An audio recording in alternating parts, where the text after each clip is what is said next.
give it back to them. Yeah, Let them deal with it. yeah. That way we don't have to, because what was that last quote was $250,000 for the asbestos that was in it? And they done tore out all the phones and everything, the wire.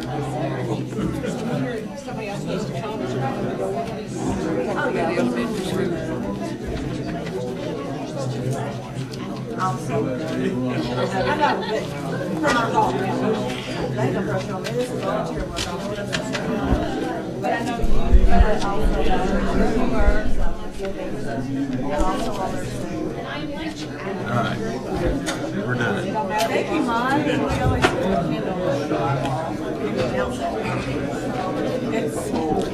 All right, at 6 o'clock, Bishop Holden, would you please lead us in prayer? Pray. Gracious Heavenly Father, Lord, we thank you for this opportunity to serve this great city. It's been a special anointing during these meetings. In Jesus' name we pray. Amen. Amen. Is it pledge? Pledge Allegiance to the flag of the United States of America and to the republic for which it stands, one nation, under God, indivisible, with liberty and justice for all. Thank you all. Be seated. Roll call, please. Councilmember Dietz. Here. Bolden. Here. McCleary. Sansing. Here. Ray. Here. Mashburn. Here. Trailer. Here. Twitty. Here. Kinman. Here. Raines. Here. Mr. Mayor. I am here. Full house, sir. Thank you very much. Appreciate you all being here this evening. You've got in your packets before you a copy of the January 5th minutes, so you can familiarize yourself with those. And then I would accept a motion to, or entertain a motion to accept So moved. the current, or December 15th. We have a motion and a second. All in favor say aye. Aye. Any opposed? We'll mark the minutes as accepted. We've got consent agenda for this evening. Entertain a I motion there. move we accept the consent agenda as it stands.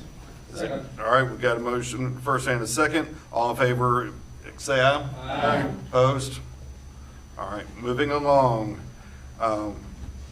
Down to our water department and their annual report. Jake, if you want to come up and tell us what's going on. Thank you, Mr. Mayor and Council. Before I get started, I do want to take a quick second and recognize Council Member Kinman, who also serves on the Water Commission, so I'd like to recognize her. On behalf of the Jacksonville Water Commission, I am pleased to provide you all with our 2022 Annual Water Works Report. In 2022, we reported 0 water quality violations.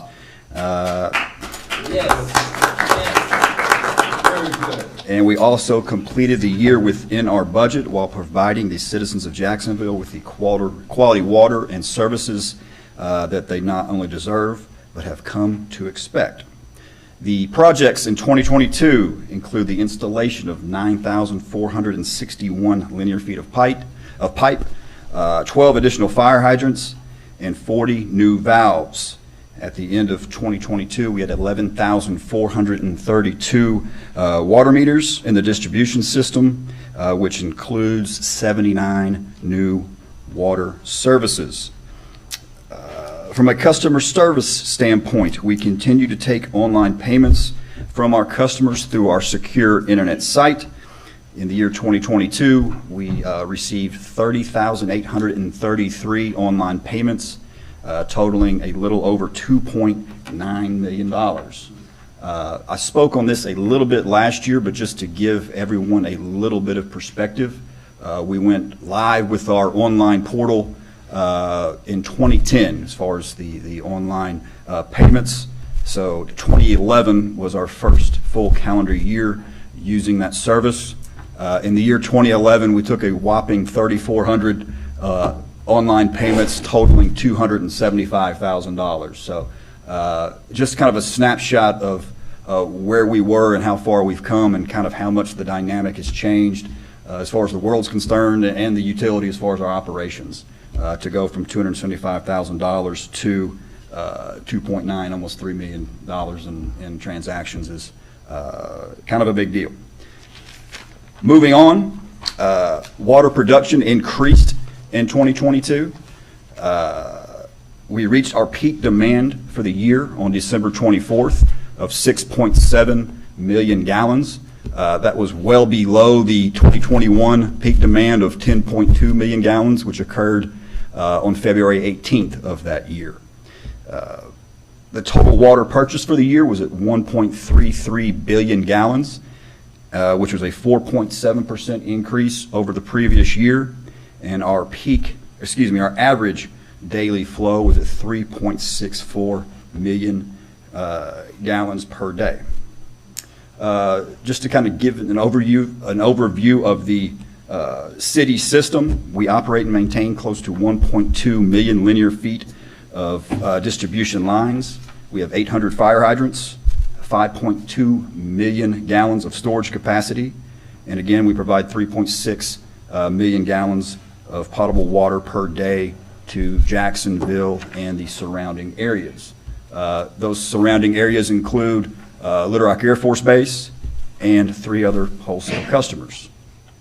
Speaking of Little Rock Air Force Base, 2022 was our fourth full calendar year serving as the privatized owner of that distribution system. This is a 50-year contract which requires us to operate, maintain, improve, upgrade, repair that distribution system. Compared to ours, it's made up of almost 300,000 linear feet of pipe. They've a little over 500 fire hydrants, 3 pump stations, and a 1.35 million gallon storage tank. They provide approximately 575,000 gallons of potable water to the folks there on the base per day, and that's roughly 12,000 people.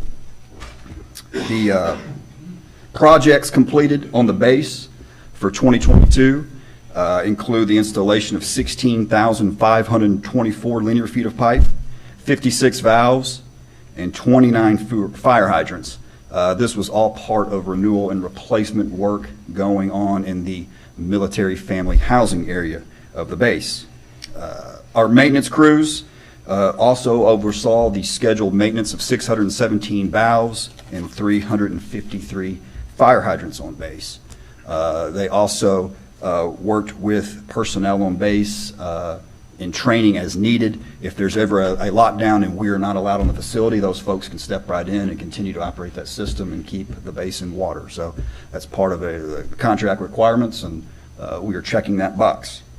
And also, our crews were able to repair 7 leaks as part of just routine operational maintenance. It's also important to note that we operate those 2 systems independently from one another. So those are 2 public water systems. The base system also reported 0 water quality violations in 2022. This work was accomplished with a workforce of 27 staff members, 9 of which are licensed by the state to operate the water system. We currently have 4 that are going through the training and taking their classes now, 4 individuals that are preparing to take their exams and get their water operator's license. With that, on behalf of the commission, we appreciate your support. We appreciate your confidence. That concludes my report, and I'd be happy to entertain any questions if there are any. Very good, very good, very good. Thank you. Thank you. I have one for you, praise for your staff and your people. I have to do a lot of business over there, of course, in my line of work, and all the people over there are very knowledgeable, very helpful, go out of their way, and they should be recognized for that, but it's a pleasure to deal with them, I'm telling you. So I appreciate you and the people there, and you let me know. Thank you, sir. I'll be sure to pass that along. Thank you. He deserves. Thank you, thank you. Thank you. Appreciate it. Next, wastewater. Thea.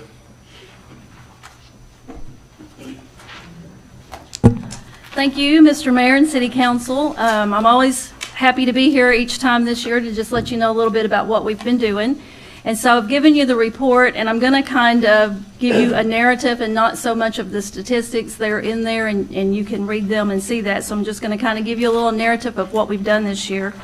First, I want to acknowledge the Jacksonville Sewer Commission, and we have our chairman, Mr. Fred Belote, and our vice chairman, J.R. Farrell, here tonight. And the Sewer Commission this year also includes Eddie Porter, who is our secretary, Jerry Sanders, and former Commissioner Jeff Elmore, who has gone on to bigger and better things now. This has been a busy year of construction for us. For the last 3 to 5 years, we had been planning 3 construction projects, and suddenly all 3 of the projects hit at the same time, so we've been extremely busy. We are moving sewer lines down Highway 67, 167 for the widening of the highway. We're moving sewer lines over on Loop Road for the bridge overpass, and then we finally started the major renovations to the treatment plant. So those are the 3 things that have kept us really busy. The 2 sewer relocation projects have been a challenge just due to the location along Highway 67, 167, and all the many utilities that are in the way, and also due to material shortages and supply chain issues. The Loop Road project has been at a standstill for several months because they're waiting for pipe delivery. And initially, we were told it would be delivered early January. Now they're saying it'll be delivered this year, whenever this year could be. The Highway 67 project is in progress now, but it continues to hit obstacles with conflicting utilities. And we are so very appreciative of the cooperation we've had from local businesses whose parking lots and drive-throughs have been disturbed and continue to be disturbed. At the treatment plant, we completed our 27th consecutive year with 0 permit violations. We're very proud of that, but we're currently operating the plant with about half its maximum capacity due to the construction, so meeting the permit during the construction is becoming more and more difficult. I hope I'll be able to stand here next year and say that again, I hope. But our plant operators are adamant about keeping the perfect record going, so they've made it a personal goal to try to continue to operate a live, active treatment plant while major construction is going on. The treatment plant renovations consist of replacing 35-year-old aerators and other equipment, replacing sand filters with new cloth media filters, replacing antiquated electrical gear, and implementing a SCADA control system. This will be the 4th major renovation to the treatment plant since its installation in 1987, but it's the first time that we've replaced a lot of this 35-year-old equipment, so it has far exceeded its design capacity. Our technical services staff handles investigations, cleaning and televising, and oversight of all constructions. The report for that department is on pages 3 and 4, where you can find some specific details about what they've done this year. Our collection systems staff is responsible for repair and replacement of existing sewer lines and manholes and new construction, and their report is on page 5.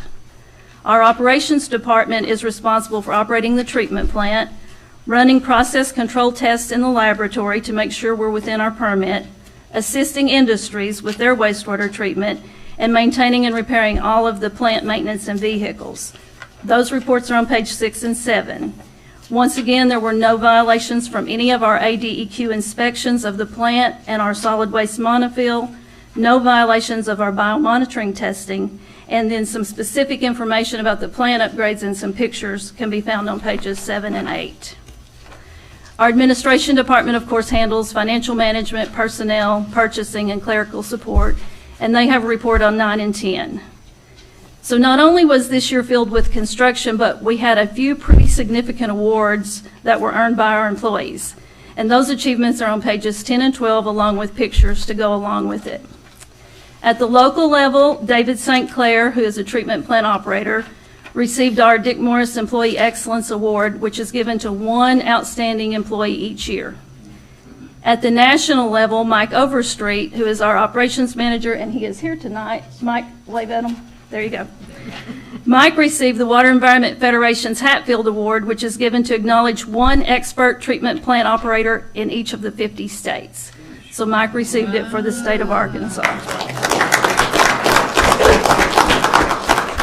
At the state level, Luke Avery received the Arkansas Water Environment's Collection System Award, which acknowledges just one employee in the state each year who demonstrates excellence in maintaining a sewer collection system. Also at the state level, yours truly here was inducted into the Arkansas Water Works and Water Environment Federation's Hall of Fame, which is a Lifetime Achievement Award in the water and wastewater industry.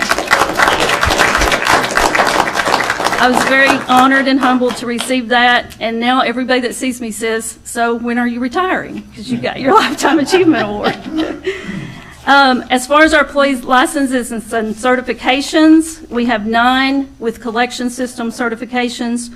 We have 21 wastewater operator licenses.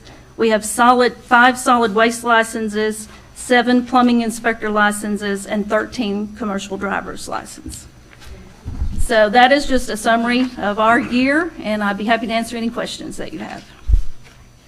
Appreciate everything you're doing. Thank you. Thank you, thank you, thank you. Well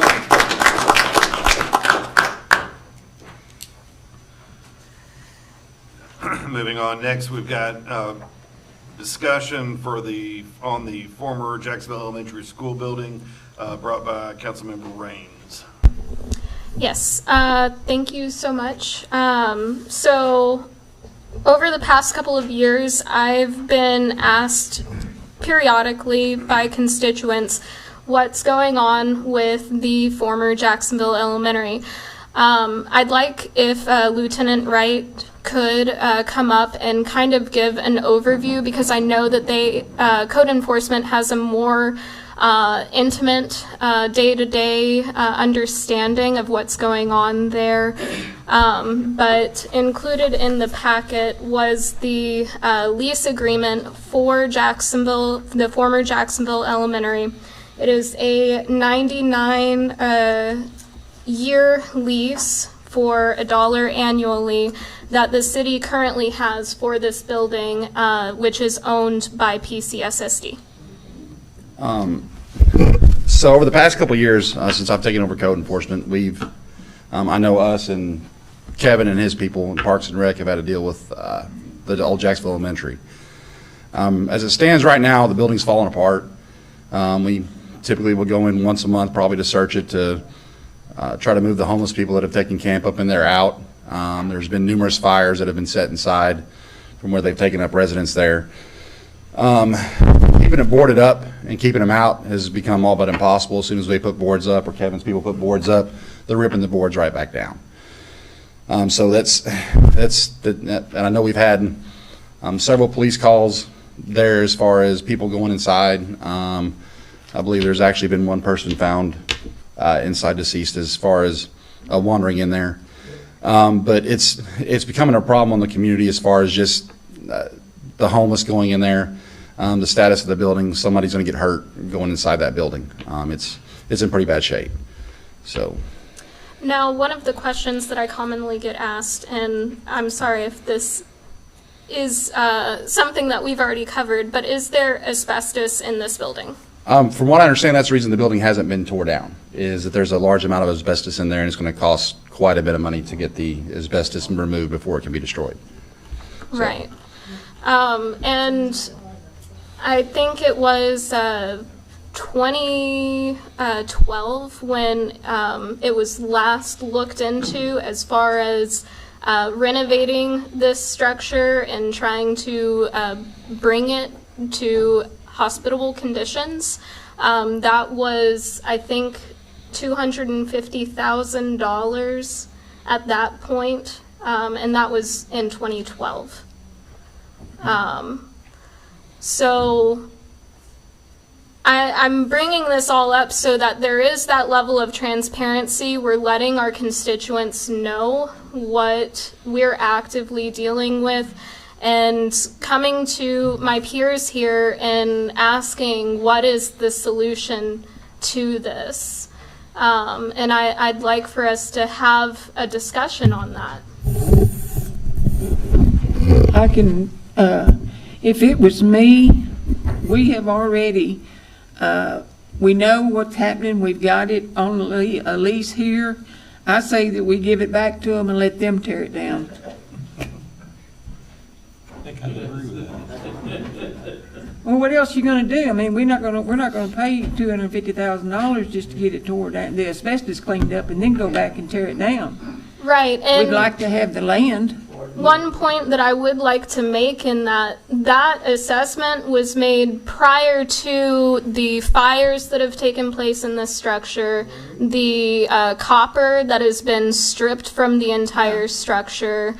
There's been tons of things that have gone on with this structure since that 2012 time period, you know. And so there's going to be a lot more fees encumbered than just $250,000 to get this building restored. And can I ask a quick, Sir, can we tear this down? No. We can't Because tell it says we'll give it back to them in the We're same leasing condition the that we got it, so we can't tear it down. We cannot, we are responsible for maintenance and repairs, but we do not own the building. Right. We can't tear it Yeah. down. Can't tell you. I think we just break the lease. We It's not breaking, it's just terminating. Just terminate the lease then. within 90 90 day notice. And as far as feasibly making the repairs and keeping the building secure, we can't. I mean, as soon as we board it up, as soon as Kevin boards it up, the boards come right back down. I mean, Yeah. Miss- What many people up here may not know was in the past that the Habitat for Humanity was interested in that location as possibly building houses for the future. Yeah. But for that to happen, the city of Jacksonville has to own the property. Yeah. Now, the taxpayer does not need to take the hit. The last number I heard for asbestos abatement was a little after 2012, I can't remember the date, but it was $400,000 in asbestos abatement. A solution, possible solution to talk about is see if PCSSD will pay for the asbestos abatement, and then the city of Jacksonville, and then whatever entity is interested in the property, maybe can, after we get the title from PCSSD, could consider tearing the rest of it down. If the PCSSD does not want to help us, we give it back to them completely. They deal with it 100%. They can't give it to us as is if we won't take it as is. But that's just something that has been floated about in the past. Now, there may be other entities that would be interested in doing something there. I personally like the Habitat for Humanity thing because over there in the ward, but the taxpayers do not need to take the hit for taking out asbestos that's the result of years of neglect by PCSSD in Jacksonville. They need to step up and take the asbestos out of there. Then if they don't want the property, cede it to us and we can go from there. But that's just something that just to start some discussions that people can think about. Could I say something? I think Mr. McClearly also had something as well. I just wanted.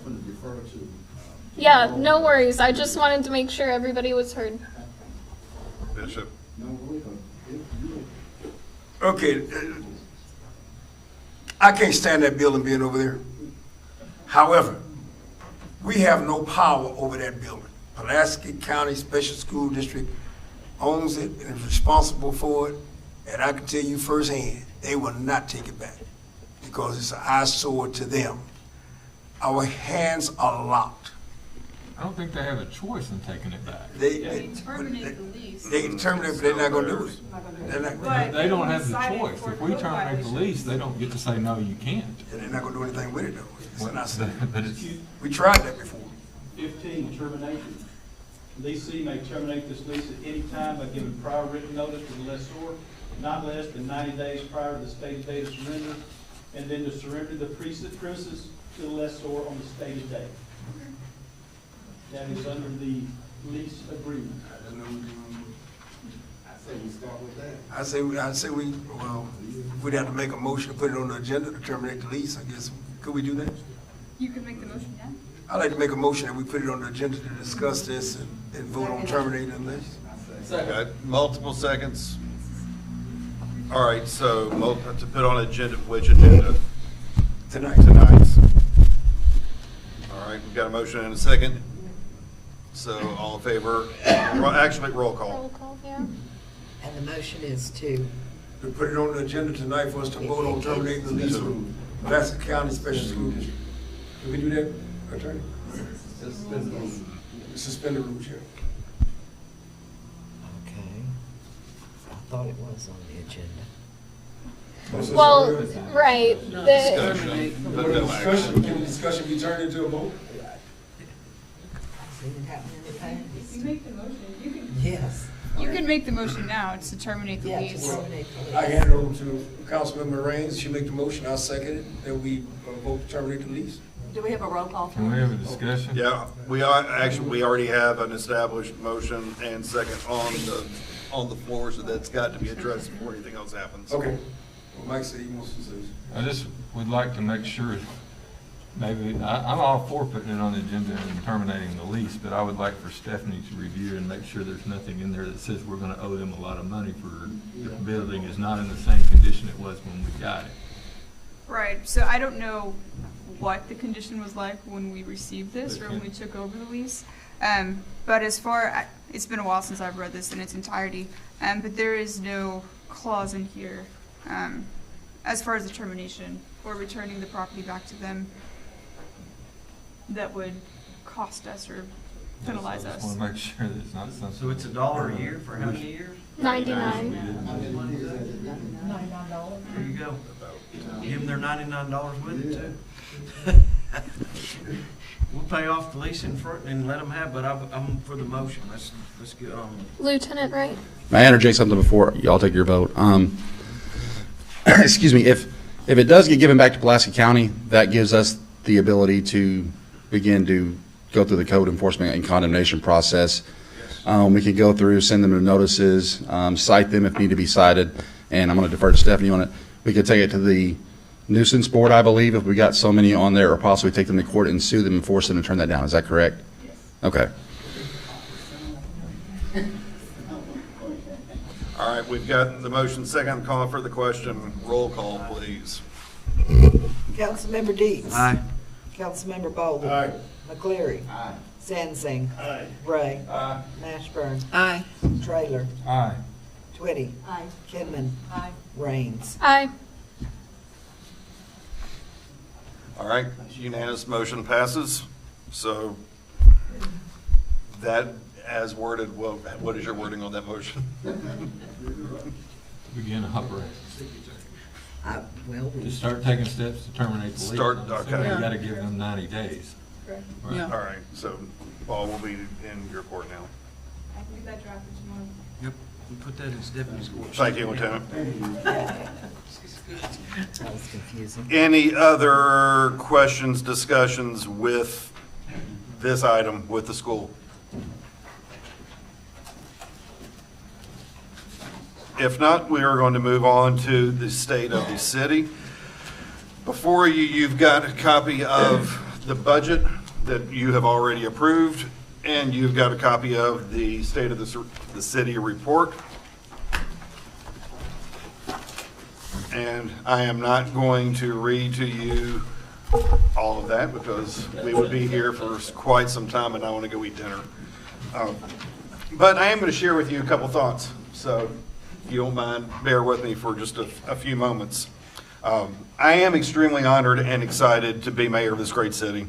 It is not a responsibility that I take lightly. I will work tirelessly to innovate new ways to grow our city, inform and communicate with the citizens, and improve the aspects of our city that need attention. I wholeheartedly believe that the best years for Jacksonville are ahead of us. With a collaborative spirit between my office and the members of our city council, our community can be one that we can all love to call home. Progress is not an overnight endeavor.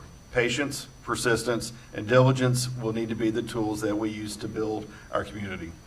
My goal with this address and report, as well as in the future, is to profile the successes of our city. We live in a society where shortcomings are easy to find and quick to be pointed out. I want to let our citizens also know the good that is happening within the borders of our city. A community is both a feeling and a tangible entity. I want to foster a feeling of community with a hope that positive stories and success will promote more success. 2022 brought a lot of positive projects and energy to our city, but our work is not done. We cannot be satisfied with past successes. We must look forward. The construction project of 167 will be a temporary headache, but the finished product will open new possibilities to Jacksonville that we have yet to realize. Unity Health will be opening in a few weeks and provide a world-class medical facility in our community. The Jacksonville North Pulaski School District will continue to grow, thrive, and educate scholars that will hopefully one day return to Jacksonville to be the next generation of business and community leaders. I am excited and encouraged for the future of Jacksonville. I hope that you will join me on this in this excitement and be a part of the greatest chapter in our city's history. So with that being said, that report you've got is all the reports from our departments. You will find great things in there. You will find interesting things to read. I recommend not reading the whole thing at one time because you will probably start getting a little bit drowsy. But if you need help at night, there you go. But I am very proud. I mean, I've only been in this office 3 weeks, but I am very proud of our department directors and our staff in general. We've got roughly 260 employees working for the city, and they're doing a fantastic job. And so I want to celebrate them and thank them for the work that they've done putting this together. So thank you all very much for those of you that are in here. Any questions, discussions, anything y'all want to know? I have a parliamentary inquiry. Yes, ma'am. So I just want to make sure that I understand everything correctly. That vote was to suspend the rules and put that vote on to the agenda, right? That was the agenda that we just are about to complete. It was decided that we didn't need to suspend the rules, and we voted to and go forward with action to begin the process of cutting off I'm sorry. the lease. A formal motion and second can be derived out of discussion. Initially, Councilmember Bolden wanted to add the termination of the lease to the agenda, but he can just make the motion to terminate the lease. So that's ultimately what happened. Okay, so it was a resolution to terminate the lease? Yes. Okay. No suspending rules. I got it. Thank you. Any other comments, questions? If not, entertain a motion to adjourn. All right. Thank you. Y'all have a great night. Thank you.